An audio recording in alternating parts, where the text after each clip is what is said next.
Welcome back to the 78th online episode of Peacetime, hosted every Sunday morning by Peace Point with myself, Phra Nicholas Thanissaro, coming to you today from DIMC in Azusa, California. Last time you saw me, we looked at blessing number 26 on sorrowlessness. With the Dhamma talk today, we'll continue on our journey through the 38 blessings to the penultimate blessing, that is, number 37 on freedom from subtle defilements. So today's session will run to about an hour and 10 minutes, starting with a 20-minute talk on the 3 categories of subtle defilements, then 40 minutes of meditation and 20 minutes on the 10 fetters and how to overcome them. The subject matter of this blessing is in fact a result of practicing all the previous blessings, right from not associating with fools up to the practice of the Brahmafaring. As a result of the training, the mind becomes progressively more refined until it is possible to see the Four Noble Truths in the same way that the Buddha did. Ultimately, though, we need to work on ourselves until there are no remaining defilements in the mind. Even for the Buddha, it was not possible to achieve such attainments instantly. Even in his final lifetime, it took a full 6 years. Having become enlightened as a result of his attainment, others too were able to reach an end of defilements. But as the Buddha guaranteed in the Jātaka, whoever abandons lust no longer lusts after things. Lust will slip away from them as a dewdrop from a lotus flower. Whoever abandons hate does not offend the malicious. Hate will slip away from them as a ripe palm fruit from its stalk. Whoever leaves behind delusion is no longer deluded. Delusion will slip away from them as sunrise dispels the darkness. Although a healthy person may go through life without ever seeing the inside of a hospital, but unless you're talking about those who have reached enlightenment, there is no person who has never suffered from defilements in the mind. Defilements, like litter, have gross and subtle forms. Gross litter can be picked up and put in a trash can. Fine litter is more difficult to detect. In the same way, defilements of the mind have subtle forms which can be compared to fine dust, so small that they can't even be detected with normal eyesight. Such defilements are equivalent to the fine dust that clings to a mirror or a lens or your glasses, making them dull. You only notice such dust when you can clean it away, and you're surprised to find you can see the clarity underneath.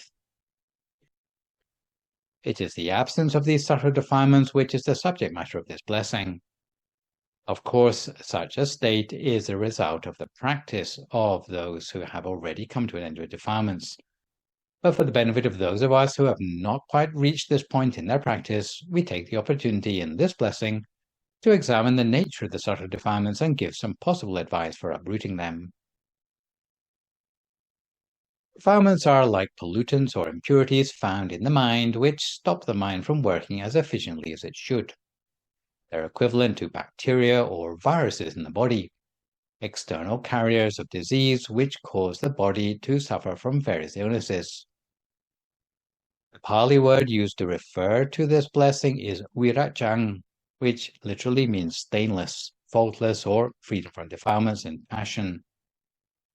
In the commentaries, it's used specifically to mean freedom from the subtlest of defilements. Attaining freedom even from such subtle defilements is beneficial because, for as long as such subtle defilements are still present, the mind will lose its luster. These subtle defilements will penetrate, smother, and downgrade the mind, causing it to lose its radiance. The mind which is free of subtle defilements is in fact free of all defilements, whether it be gross, medium, or subtle. All have been completely uprooted and no longer hold sway over the functioning of the mind. So definitively have the defilements been eradicated from the mind that they can never grow back. So the mind is pure and radiant and has broken free from the grasp of rebirth, like water off a duck's back.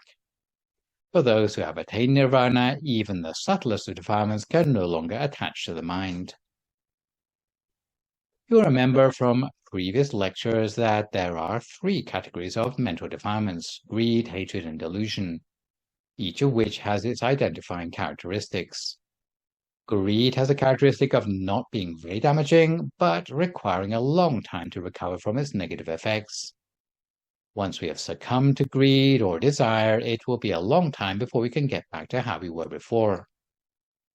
For a clear example, think of how long it takes to recover from heartbreak, or the sorrow described in the previous blessing.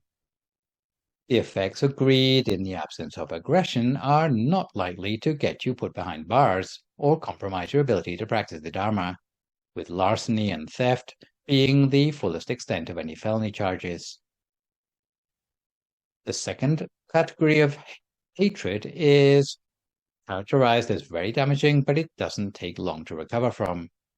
If you succumb to hatred or anger, there's no end to the violence and cruelty you can inflict.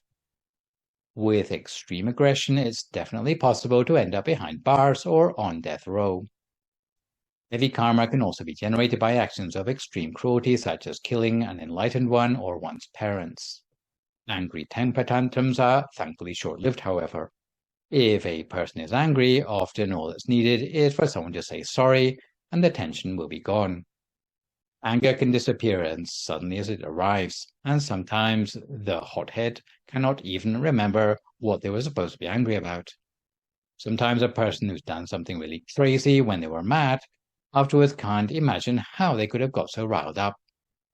So if you've been collecting up a lot of old scores, be quick to settle them and practice forgiveness instead, even if you feel as if you are the one who deserves the apology. The final category of delusion has the character of being both very damaging and also taking a long time to recover from. The most frightening thing about delusion or ignorance is that we don't know that we don't know. It's like the blind leading the blind. Both the worldly and spiritual retributions for ignorance are serious. If you do something out of ignorance, you will keep on making the same mistakes again and again. Ignorance is also the root of greed and hatred. It is incredibly hard even to know where to start dealing with ignorance, if you haven't already attained the body of enlightenment. Even when you have attained the body of enlightenment, to eradicate ignorance still takes a lot of effort. Which is no surprise, because even some stream enterers need to practice for a further 7 lifetimes before they can get completely free of their ignorance. For each of the 3 categories of defilements, greed, hatred, and delusion, in their respective colors, there are gross, medium, and subtle levels of seriousness for the defilements. And today we'll be focusing on the subtle level of the defilements. The first category of defilements of greed and desire, known in Pali collectively as raga, includes all defilements which have positive attachments, generating love, passion, and desire. So if we were to go through the greed category of defilements in decreasing order of seriousness, and we'll just mention the heavy and medium defilements in passing, these would include desiring things in a dishonest way, or lobha, which is a heavy defilement, and open and discreet covetousness, or apicca visama lobha, and apicca, wanting to obtain things by unscrupulous earnings, or papicca, gluttony, or mahicca, lust, Kāma, and deviousness, or maya, all of which are medium-level defilements. All of which, by this point in the blessings, we should have left behind long ago. As for the subtle defilements, which we have freshly rid ourselves of in this blessing, we're referring to grasping for rebirth on the various planes of existence. So, grasping for the sensual realms, or Kāma, which is when you still have an attraction for sensual pleasure, which will cause you to be reborn in the sensual sphere. The second is grasping for the form realms, or Rupa, which is when you still have some attraction for the pleasures of the form absorptions. When the person meditates to the degree they attain the first absorption or higher, they will attain more happiness than money could buy. Of course, the happiness of complete liberation from defilements is superior to this still, but some people who attain such meditation think that it is already the ultimate, because some people who attain this level can even perform some minor miracles. Don't get me wrong, to have attained form absorptions is still far superior to attaining nothing at all. However, such people give up on their efforts to make any further progress. Their spiritual progress gets stuck at this point and they lose sight of their long-term goal. The third subtle greed defilement is grasping for the formless realms, or aruparaka, which is where if you attain the formless absorptions, but again you become complacent with your attainment instead of training yourself further towards enlightenment. Moving on to the hatred and anger defilement category, known collectively in the Pali language as dosa. This includes all defilements which deal with the pushing away of undesirable stimuli. So if we were to go through the hatred category in decreasing order of seriousness, and today I'll just mention the heavy and medium defilements in passing, they would include vengefulness or payapata, which is a heavy defilement, and directed and undirected anger, called dosa and kota, respectively, which are medium-level defilements, all of which by this point in the blessings we should have left behind long ago. As for the subtle defilements from which we should have freshly rid ourselves in this blessing, we're referring to any sort of feeling of awkwardness you get when you have small differences of opinion with those with whom you have to share activities or workspace. If you still feel that you don't want to be around such people, your mind is still under the sway of the subtle defilements of the mind known as cognitive dissonance or arati. Subtle hatred defilements also include irritability or patika. This is not as serious as anger, but there is still a feeling of friction in the mind when confronted with undesirable circumstances. When mom wants to sit for meditation, but her daughter has the radio turned up loud, she might snap, "Can't you turn the volume down? I'd like to meditate now." And when her daughter replies, "Why do you have to meditate now?" Although, of course, mom is not angry, she might be irritated by her daughter's stubbornness. Although irritability per se is of negligible harm, you still have to overcome it because otherwise it has the potential to develop into a fully fledged meltdown. Finally comes the category of ignorance or delusion defilements, known collectively in Pali as moha, which includes all defilements concerning insufficient or distorted knowledge. If we were to go through the delusion grouping of defilements in decreasing order of seriousness, just to mention heavy and medium defilements in passing for today, they would include wrong view or micchaditthi, which is delusion at the heavy level, and delusion proper or moha, which is delusion at the medium level, which by this point in the blessings we should have left behind long ago. As for the subtle defilements from which we have freshly rid ourselves in this blessing, these would include, firstly, false view of individuality or sakkaya ditthi. This is egotism of various sorts. In fact, our individuality is on many different levels, and for as long as we misunderstand our own well-being as separate from that of the rest of the world, we are still caught up in false view of individuality. The second one is doubt or vicikiccha, and this is doubt as to whether the law of karma really works. It is doubt as to whether it's really possible to make progress in meditation, and whether it's really possible to become enlightened. The third one is adherence to superstitions or silapata paramasa. This means being caught up in superstitious rites and rituals that involve magical thinking. And we'll come back to this in more detail later because it is an inclusion that is particularly badly understood. Fourth one is conceit or mana. There are 3 ways in which people may be conceited about themselves, assuming themselves to be at the same or lower or higher status than others. If they assume a lower status, you might call it an inferiority complex. If it's a higher status, you might call it a superiority complex. In fact, all 3 are unhelpful to our spiritual vocation. We assume ourselves to be superior to others, and by extension our skills or experience or behavior, we lose the opportunity to improve ourselves further, and we'll end up as prisoner to our own stupidity. Fifth one is absent-mindedness or uddhacca. This is restlessness of the mind that is experienced when you try to keep your mind on the object of meditation, but your mind wanders on to every other subject under the sun. The final one is ignorance proper or avijja. This is a lack of true knowledge or excess of the wrong sort of worldview in a person. It is a lack of clarity on important life questions such as where have we come from, why we are here, when and where we are going to die. Satisfactory answers to such questions require attainment of the Dhammakaya, and not just the initial Dhammakayas of the higher stages of awakening. So just before we come to time for our meditation today, we have time for a quick but relevant scriptural story that today comes from the Kāma Jātaka, where there was once a king who had 2 sons. When the king passed away, the elder son did not want to rule, so he renounced the throne in favor of the younger son and went to live as a commoner in border country. Superficially, the abdication may have looked a bit like what Prince Siddhartha did, but in this case, the former prince had not truly let go of his ambitions. They lived on as subtle defilements in his mind.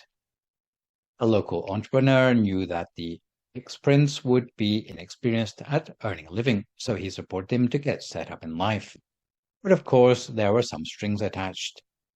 The entrepreneur requested the ex-prince to put a word in with his little brother to get a tax exemption for their area, on the pretext of helping the ex-prince get established. The ex-prince did as he was told, and that province was exempted from taxation. At first everyone was content, but later the prince's subtle defilements got out of control, with a chance of backhanders in return for putting in a good word for tax exemptions in the neighboring provinces as well. As the special income of the ex-prince increased, his greed became insatiable. He wanted to get his throne back. At first his little brother objected, but later he was allowed to return as king. Since that king had done many good deeds in the past, Indra, the king of heaven, instead of being jealous as he had been in some previous Jātaka stories, wanted to teach him a life lesson to make sure his greed wouldn't get out of hand. Indra appeared to the king in human guise and asked him, "Do you know there are 3 neighboring kingdoms even greater than your own?"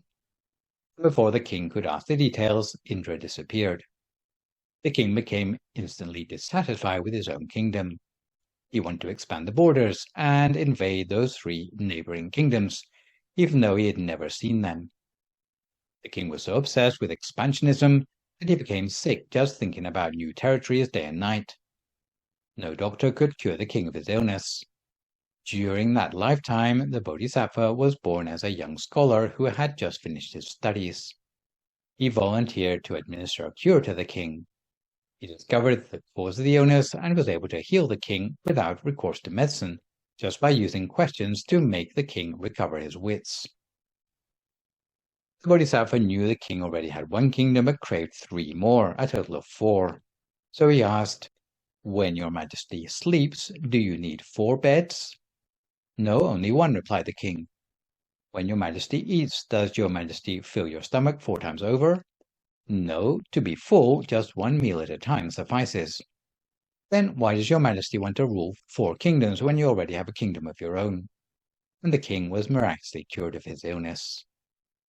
So now that we are a little more well-informed about the nature of the subtle defilements, let's see if we can polish away some of that fine dust in the mirror of our mind by settling ourselves down for 40 minutes of meditation, which today is a recent live recording of a track entitled "When Inside You is Bright, You Brighten Up the World." If at this time you'd like to find a comfortable sitting position for yourself as you listen to my guidance.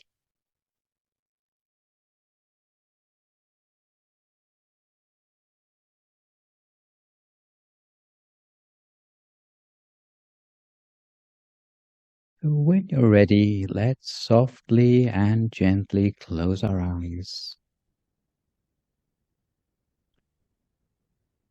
And softly and gently relax our eyes, our face, our neck, our shoulders, relaxing our torso, our abdomen, our legs,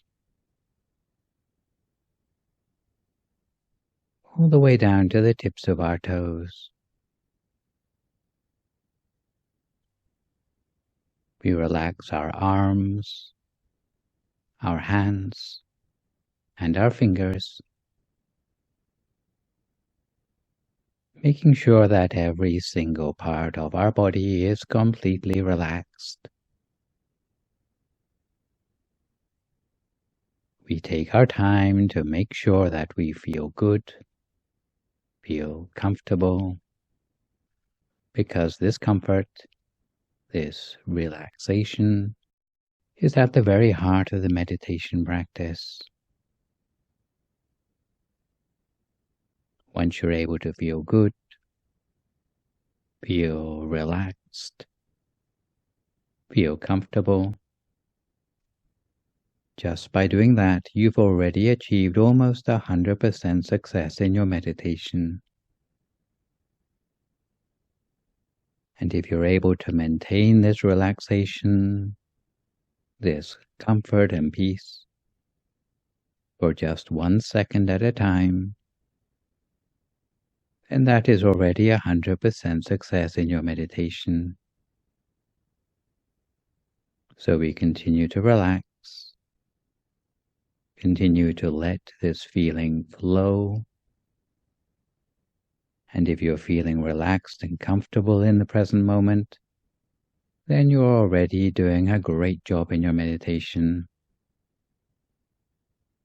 We continue to maintain this peacefulness, this tranquility, this relaxation, keeping it going by simply resting, being calm and comfortable, just like this. So by being calm and relaxed and peaceful, our mind will automatically start to accumulate that peace and positive energy within. We'll start to gain a sense of stillness, and as it becomes more and more still, our mind will become clearer and cleaner, and the effect of that will enlarge outwards into our lives, affecting the way we make decisions, choose our words, or reach out to others through our actions. We find that as our mind becomes more and more centered, everything in our lives becomes more wholesome as a result. But for now, we don't need to worry about any of this. We just remain calm, relaxed, and peaceful within ourselves, allowing ourselves to pick up on that sense of comfort. And if there's anything to interrupt that sense of comfort, we should feel free to adjust ourselves. And little by little, by increments, we will gradually move from 100% success to 110 or maybe 120%. We'll feel that our mind will become more and more clear and clean, pristine and pure, until at a certain point we'll be able to actually see that clarity within us. We'll start to see what is meant when they say that the mind is clear and bright.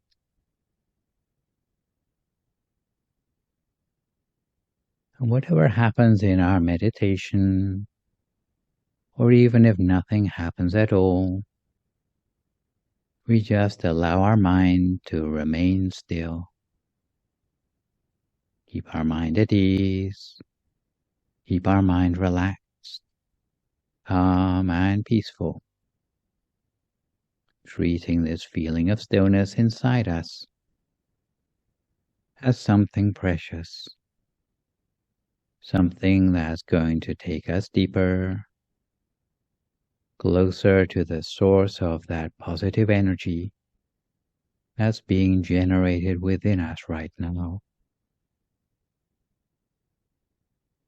In the meantime, we keep ourselves relaxed, calm and comfortable. That's all we really need to focus on right now, letting go of all our thoughts, all of our worries, putting aside any responsibilities for right now, treating the time we have in the present as the most precious to us, an opportunity to give ourselves a sense of peace, self-love, in a way that can spread outwards also to bring happiness to others,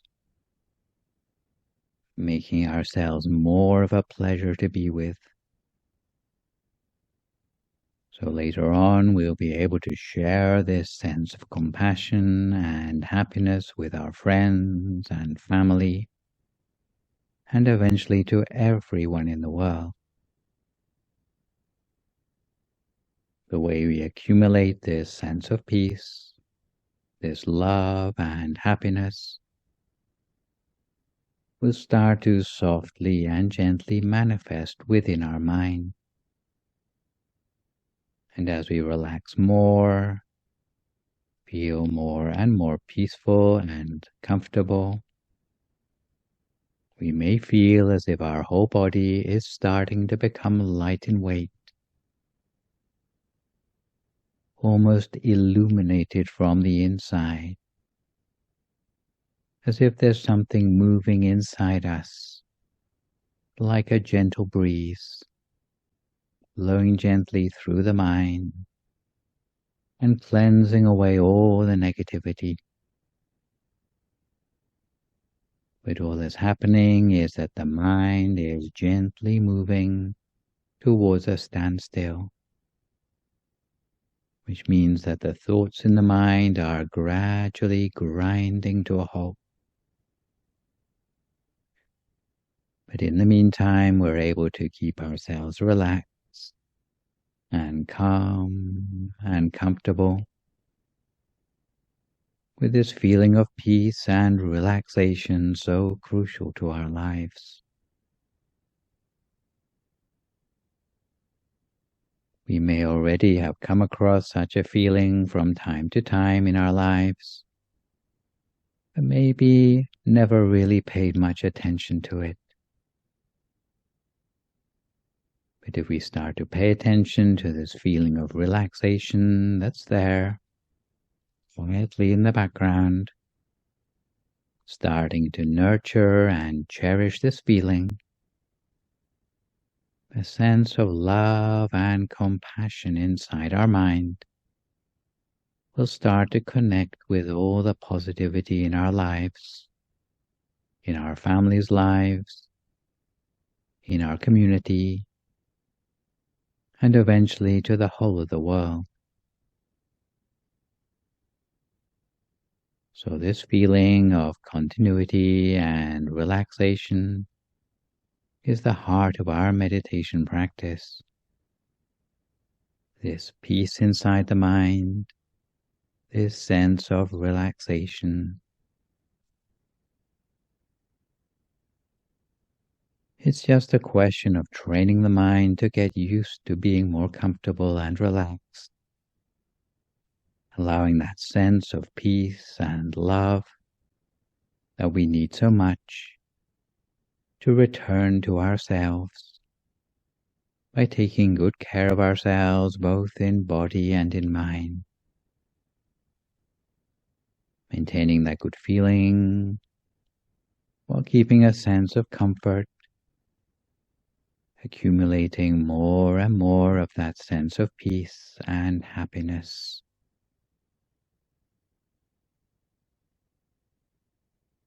If you find that even with that sense of peace and comfort inside yourself, that your mind still doesn't feel like it has settled, if it's like we are trying to fly our kite, but the wind still didn't pull on the end of the string, or if you feel that your mind still hasn't taken the bait, And especially for those of us who are new to meditation, then it might be an idea to add a little bit of structure to our practice by allowing the mind to settle and center within the space of our body in the place that feels the most comfortable for us, or more classically, somewhere down around our solar plexus, gently guiding the mind into place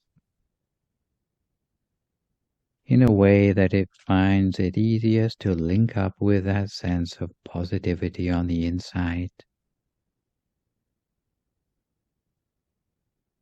If you feel that you can already detect the place the mind needs to be, then just gently maintain the mind at that place by means of the feeling. If it helps you to have some sort of visual to keep your mind in place, and usually we favor something bright and rounded like the sun, a full moon or a star,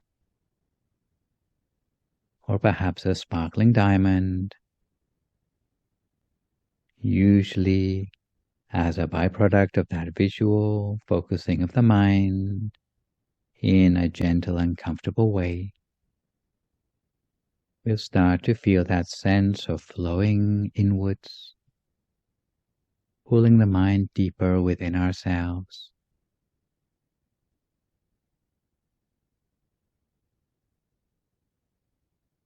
If we find the mind wandering away, losing touch with that feeling, each time we just bring it back again. In the same way, we can pull the mind back if we suffer from sleepiness or discomfort.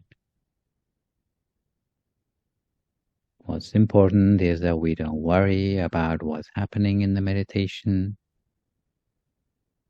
We simply readjust to maintain that sense of peace and comfort continuously. Once you feel comfortable again, you can keep the mind on track with that sense of ease and peace inside you. Continuing on the journey inward as it takes us closer and deeper toward the source of true happiness within. The closer we come to that point of peace, the clearer will be the sense of that positive energy, the sense of fulfillment as if we desire for nothing else in the world, while overcoming negativity, breaking free of any shadows, as the mind becomes more luminous within itself. Feeling the brightness inside, brightness that has a shadowless quality to it. So we spend this precious time together, learning more and more about ourselves, taking good care of our mind, cherishing the sense of wholesomeness from within, maintaining that sense of relaxation and comfort, continuing to accumulate more and more peace, this treasure within ourselves, as we continue our meditation in silence for a few more moments now, until we come to the appropriate time.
So we continue to keep our mind on track, immersed always within that sense of happiness, contentment, and relaxation within ourselves, while making sure our body remains comfortable and maintaining a sense of contentment with whatever we have achieved in our practice so far. With that sense of contentment, we'll continue to progress in our practice, whatever happens.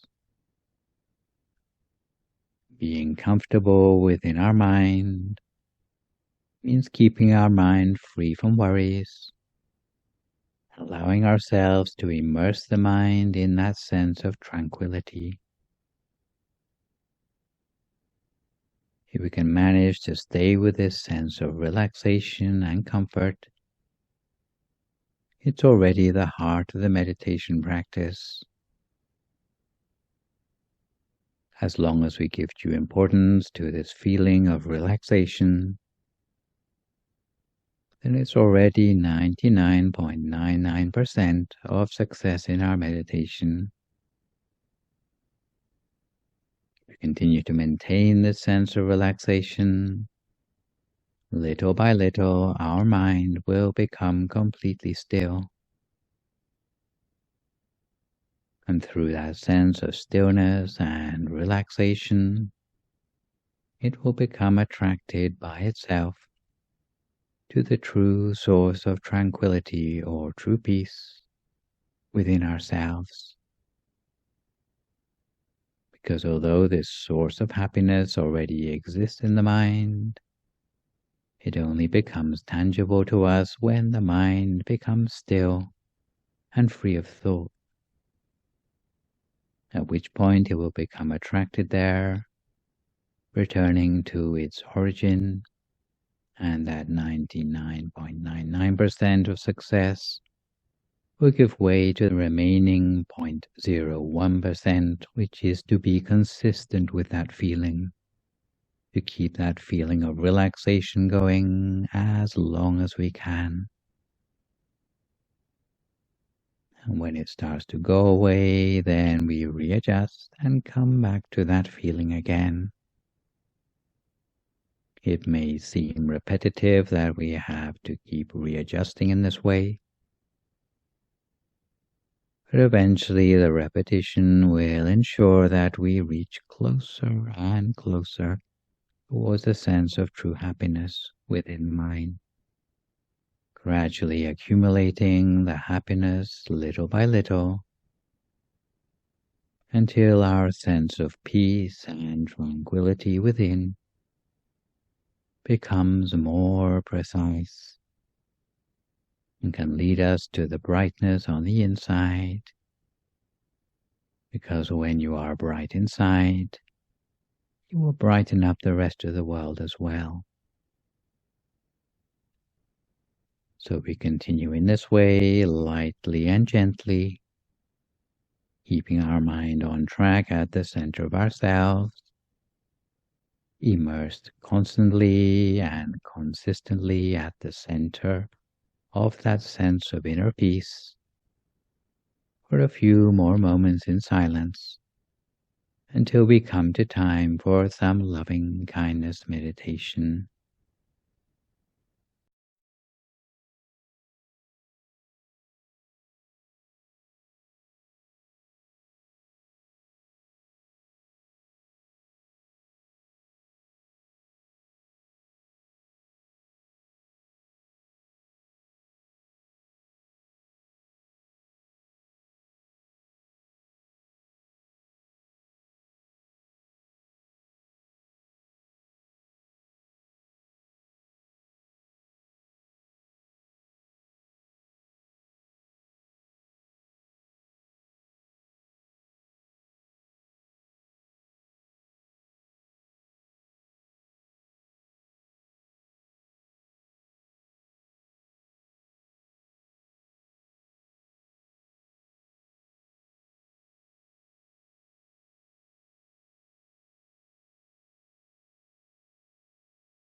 So we continue to keep our mind on track at the center of ourselves, immersed always in the quality of the inner experience we have built up for ourselves as a result of our meditation so far today.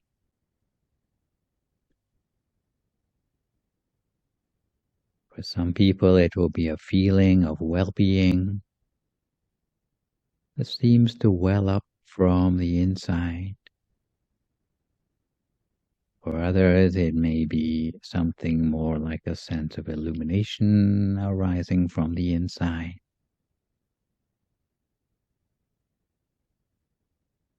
For others still, it may be a sort of imagery on the inside that we can appreciate through our mind's eye.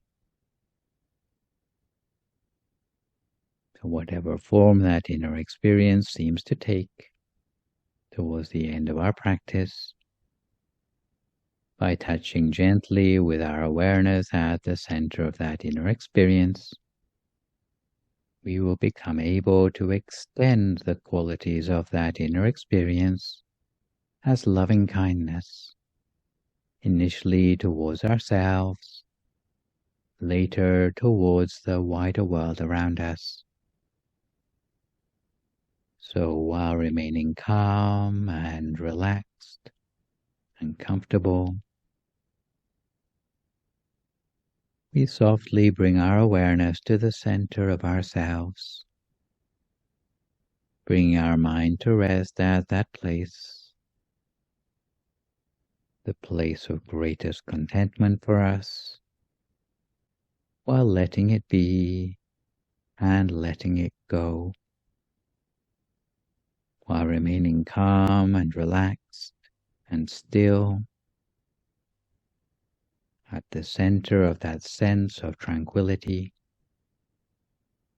or making the wish or the affirmation for ourselves at the center of that feeling that we always be well and happy, healthy, wealthy and wise, be fulfilled in all our wholesome wishes, successful in all our wholesome goals, be loved and respected, protected wherever we go, be able to find peace in our mind quickly and easily at all times, and to be a role model of peace and love and true happiness for as many other people as we possibly can. We can make a wish for ourselves to be able to still our mind, be able to maintain true happiness at all times, and reach the utmost of happiness as soon as possible.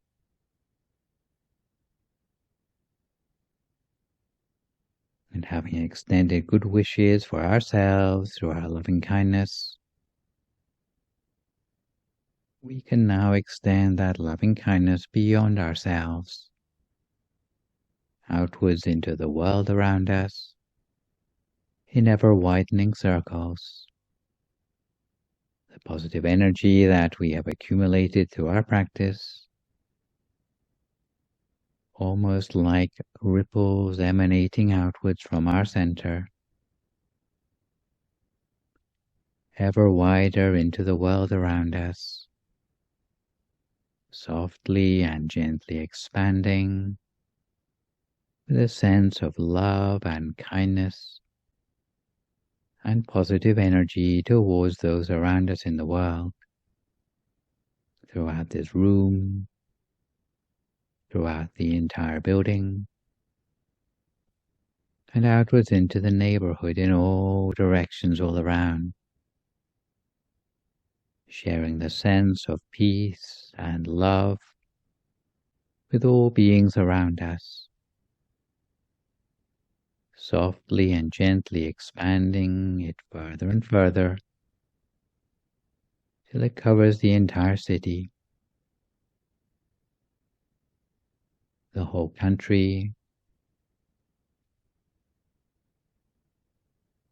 until it covers the whole of the world. picturing the world as clear and bright and shining and filled with positivity, where positive energy cleanses away all the negativity as we share our love and kindness with everybody on this planet, extending wishes of love and kindness for every person, every being, that they always be happy and healthy, wise and fulfilled in all their wholesome wishes. May they be free from harm, from hatred, from anger, and from frustration. We can also make the wish that this world be free from war, from disease, from every other sort of negativity, with the wish that everyone find peace in their mind, be able to still their mind quickly and easily at all times, in order to reach the utmost happiness as soon as possible.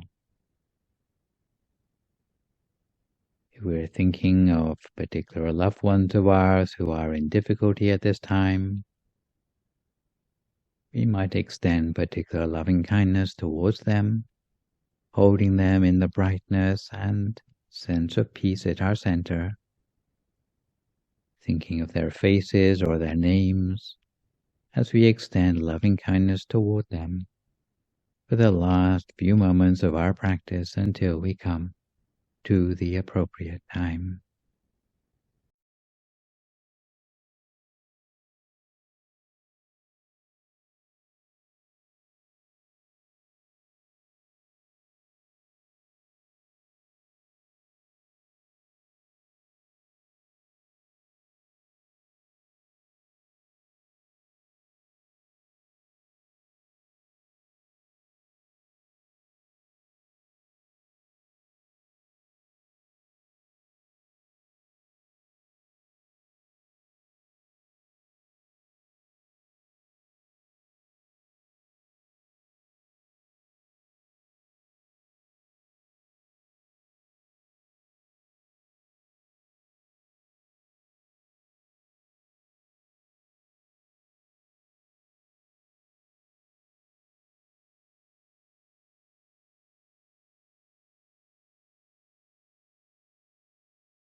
Sapa Buddhanupavena, Sapa Dhammanupavena, Sapa Sankhanupavena, Sattha Soti, Bhavantu Te.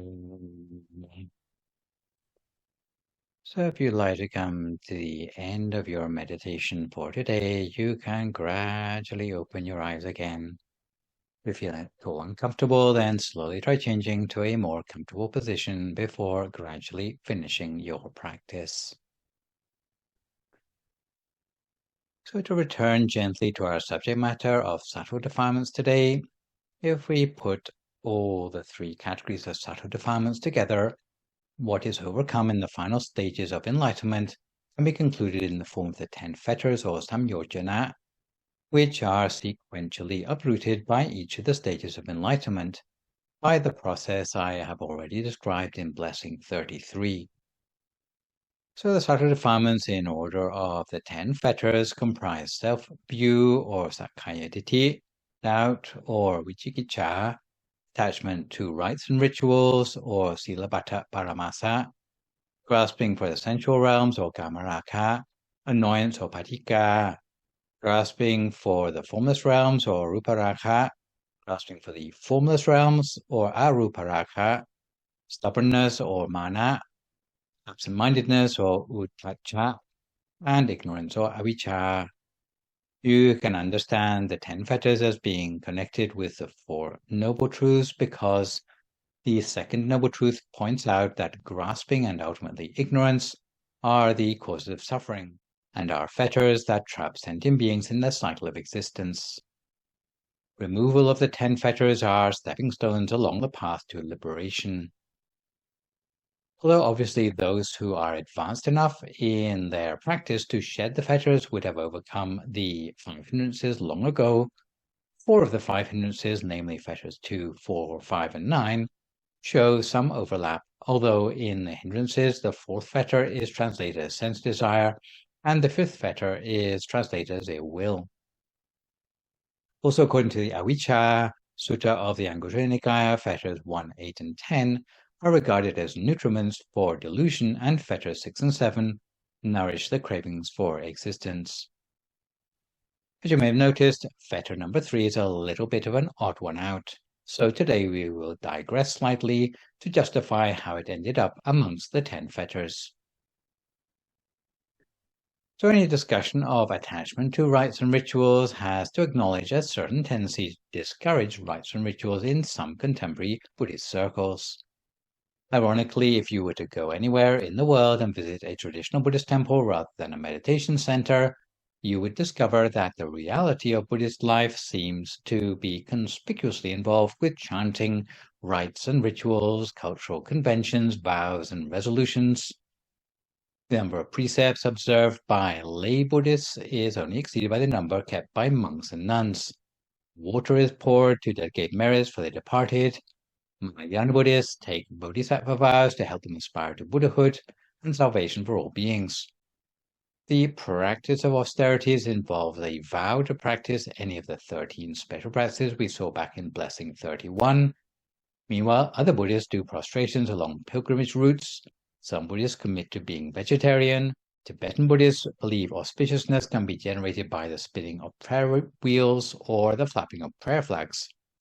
There is an abundance of Buddhist amulets and relics that look suspiciously like the indulgences of the pre-Lutheran Church. With ceremonies so much in the mainstream, it would be a surprise to learn that rites and rituals appear to be discouraged in the higher echelons of Buddhist practice. A literal reading of the inclusion of adherence to rites and rituals, or Silabbata Paramasa, as one of the subtle mental defilements that needs to be overcome to reach the stages of enlightenment, would mean Buddhists needing to give up religious rites and rituals if they want to become enlightened. Of course, some practices in Buddhism could be understood as a means to an end, or skillful means, designed to be let go of once they have served their purpose, as illustrated by the Majjhima Nikaya simile of the raft. Is it the case then that precepts and vows, disciplines, practices, ethics, ideology, rites, rituals, and ceremonies need to be treated as a hindrance to genuine practice? Well, the etymology of the term Silabbata Paramasa derives from sila, meaning virtue, morality, or convention, in the sense of intentionally omitting unwholesomeness from one's behavior. Pata refers to oaths and commitments in the sense of intentionally including wholesomeness in one's behavior. As for the term paramasa, it means in a way that is externally imposed, often compared to trying to hold an inflatable ball underwater. So, taken together, Silabbata Paramasa would refer to adherence to rites and rituals that are an external imposition. Such clinging is shunned for the way it leads to rigidity, dogmatism, resistance to change, and the belief that attainments can be reached merely by taking rituals or oaths. If parallels were to be sought with Freudian psychology, the late Venerable Punnaji Mahathera compared it to a complex involving the superego. Adherence to rites and rituals is considered problematic alongside the fetters of deluded view about the self and doubt. Apart from being one of the 10 fetters, adherence to rites and rituals is also included as one of the 4 forms of clinging, or upatthana, alongside clinging to essential objects, or gam upatthana, clinging to views, or ditthupatthana, and clinging to ego belief, or attavad upatthana. To give some historical context, contemporary to the Buddha, there were many competing religions which taught that performing rites and rituals in honor of the gods was the only way to change the world, whether it be ensuring plentiful harvest, freedom from disease, or healthy childbirth. Rites and rituals were considered sufficient for awakening or salvation. This view was soundly rejected by the Buddha because he taught that things happen because of natural laws, not because of petitions to the gods. The Majjhima Nikaya's Kukarawatika Sutta is often used to illustrate the perils of blind adherence to oaths and rituals, relating the case of ascetics who dutifully imitated dogs or oxen as part of their spiritual practice. They would eat only food thrown on the ground, wear no clothes, and go about on all fours, and believe such practices would lead to their salvation. These are quite extreme examples of magical thinking that may seem to be poles apart from the practices of the majority of reasonable Buddhists in the present day. Consequently, modern Buddhists tend to think that rather than the content of the rites and rituals themselves, the issue being addressed by adherence to rites and rituals likely concerns blindly following externally imposed conventions. It would refer to certain people believing that eating certain foods will allow them to gain salvation, or ritual bathing in some sacred river, fortune tellers, spirit worship, or other forms of superstition might mistakenly be seen as a refuge from suffering. It seems to indicate that petitioning external spiritual forces or reliance on external imposition of discipline is somehow less genuine than being motivated to do good or avoid evil by one's own sense of satisfaction or conscience. The caution against adherence to rites and rituals highlights the perceived inferiority of discipline as opposed to self-discipline, and applies that by this point in our practice, good behaviors should become internalized or Arya Sila, as exemplified by Sariputta, the Buddha's right-hand disciple, who was praised in the Majjhima Nikaya's Anupada Sutta. The ambiguity historically surrounding Buddhist rites and rituals is only compounded in the present day, where they have found themselves at the forefront of Buddhist internal culture wars, with meditation and ritual often at opposing ends of a discourse divided along the lines of heritage convert, traditionalist modernist, or post-colonial orientalist. Convert Buddhists, secular Buddhists, and modernists tend to claim that authentic Buddhists need to abandon rites and rituals such as expressing respect for puja or homage or vandana, despite these being Theravada Buddhist practices advocated in the Buddhist scriptures. In a sort of spiritual essentialism, Silabbata Paramasa has been cited by some Westerners as justification to reject traditional thinking that freedom from traditional Buddhist rituals should be conducive to clarity and authenticity of mind, and amongst their number are several of the academics responsible for the English translations of the term Silabbata Paramasa. Western scholars have consistently relegated rites, rituals, and commitment to the domain of cultural expressions, and for Westerners to become naively involved in such rites and rituals is regarded with the same horror as going native. It should be acknowledged, though, that over the last 2 decades, with the gradual decolonization of Buddhist studies, those dismissive of rites and rituals in Buddhism have become less vocal. Nonetheless, secular Buddhists such as Joseph Goldstein and Stephen Batchelor maintain an influence on what has become known as consensus Buddhism in the West, where Buddhism has come to be regarded as nothing more than a way of life. Disproportionate eagerness to dismiss rites and rituals and vows may originate from the Protestant roots of many of the Western countries where Buddhism has gained popularity. Sometimes this dismissiveness comes in the passive form of inherent Protestantism, where the expectations of Westerners who have converted to Buddhism are unintentionally affected by their former religious background. Sometimes it's more active and intentional as a sort of Protestant chauvinism, where Buddhist teachings are actually taken out of context to justify the rejection of rituals. Unexamined assumptions underlying inherent Protestantism uncritically treats meditation as positive and beneficial, while ritual is at best considered a waste of time and at worst condemned as detrimental to true practice. Nonetheless, there should be common ground for the assumptions of Eastern and Western Buddhists, because the Buddha didn't make different accommodations for East and West, since in the Majjhima Nikaya's Vaseta Sutta, he taught that distinctions of birth, race, or nationality ought to be eclipsed by devotion to practice and understanding of the Dhamma. Current postmodernist and post-secularist trends in Western society With diversity of practice and increasing levels of acceptance of ritual aspects of religion in the public sphere, signal how that reconciliation might happen moving forward. And it is refreshing to note how Western Buddhists are often now redressing the balance in their practice by making up their own rituals to assuage any guilt they might feel about cultural appropriation. To many, the deprioritization of ceremonies in Buddhism makes sense because, after all, there is no explicit mention of rites and rituals in the factors of the Eightfold Path. So, would caution concerning rites and rituals mean prioritizing rituals most relevant to liberation from rebirth? Or is the issue more to do with the way a practitioner adheres? Is it only relevant to worry about rites and rituals for those who are on the threshold of stream entry? Or is the problem with the compulsive or rote enactment of ceremonies? Certainly, some sorts of rites and rituals are discouraged by Buddhists, such as excessively transactional approaches to ritual, where, for example, a devotee might bargain with the Buddha, promising some sort of sacrifice, such as a donation to the temple, in return for a favor, but only if the favor comes true. Within Buddhism, it would generally be preferred that an unskillful ritual would be transformed into something more skillful by making the donation in advance and channeling the merit of that deed unconditionally towards the outcome sought.